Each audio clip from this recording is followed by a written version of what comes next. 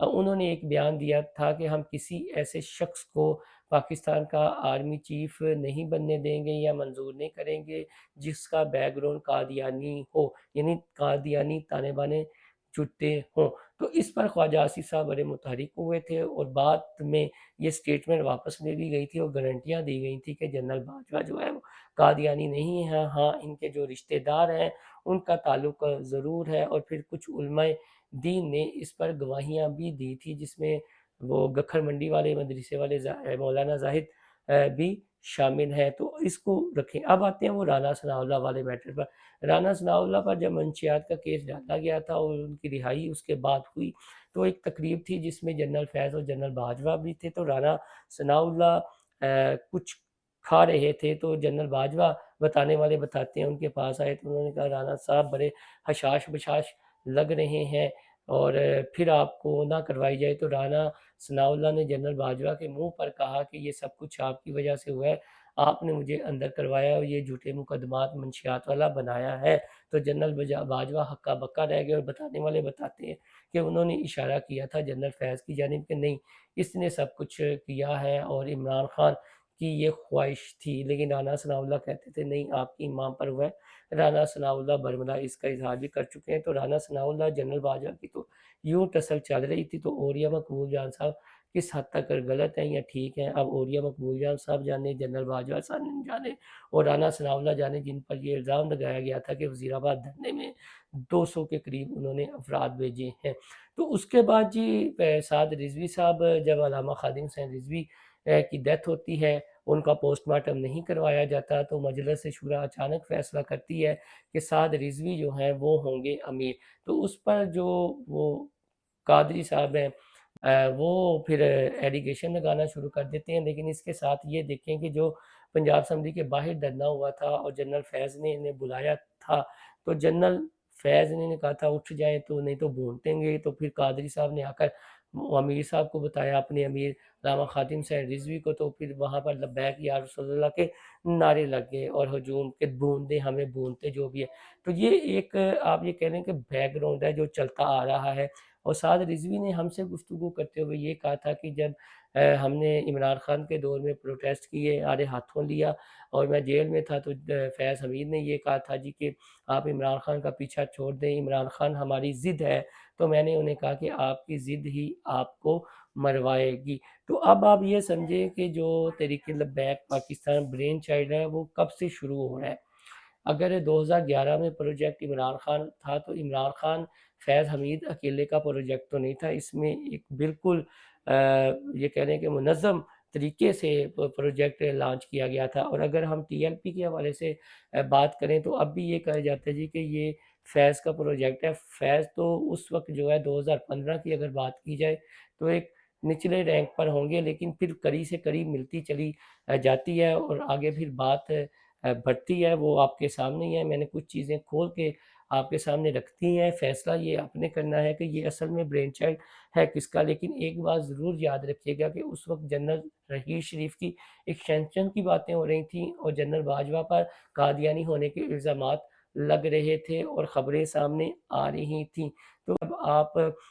غور سے دیکھیں گے ان واقعات کو، پھر ڈاٹس کو جوڑیں گے تو لبیک کے حوالے سے جو بہت زیادہ مغالطے ہیں وہ بھی دور ہونا شروع ہو جائیں گے۔ لیکن اگر آج کی بات کی جائے، حافظ سعد حسین رضوی اور تحریک لبیک کی بات کی جائے تو دیکھیں ایک درہ مخالف ہوتا ہے، ایک حق میں ہوتا ہے۔ تو اب جو ان کے خلاف ہیں وہ کس سائڈ پہ کھڑے ہیں سب کے سامنے ہیں۔ تو اس لیے ٹی ایل پی کا جو فی الحال مستقبل ہے، اللہ بہترین تدبیریں کرنے والا ہے، لیکن فی الحال جو حالات و واقعات ہیں وہ کوئی اچھے دکھائی نہیں دیتے اور ہر ایک نے تحریک لبیک پاکستان سے حصہ بمطابق جسہ وصول کیا ہے، چاہے وہ سیاسی رہنما ہوں، چاہے مذہبی رہنما ہوں، چاہے اسٹیبلشمنٹ کے کچھ چہرے ہوں جو قصہ پرینہ ہو چکے ہیں۔ اب موجودہ جو چہرے ہیں ان میں سے تو بتایا جاتا ہے کہ کوئی نہ سیاسی طور پر مستفید ہوا ہے اور نہ وہ ہونے کی کوشش کر رہا ہے، لیکن جو کچھ چہرے ماضی کے ہیں وہ ضرور اس جماعت کو یا ان کے کارکنان کو جذباتی طور پر اپنے حق کے لیے استعمال کرتے نہیں ہیں۔ اب یہ لبیک کے کارکنان پر ڈیپینڈ کرتا ہے کہ انہوں نے مزید استعمال ہونا ہے یا ایک منظم جماعت بننا ہے، یہ فیصلہ ان پر ہے۔ باقی جو حافظ سعد حسین رضوی کے حوالے سے ڈیٹیل آئے گی وہ میں آپ تک شیئر کر دوں گا۔ فی الحال اتنا ہی، اپنا فیڈ بیک ضرور دیجیے گا۔ اللہ حافظ۔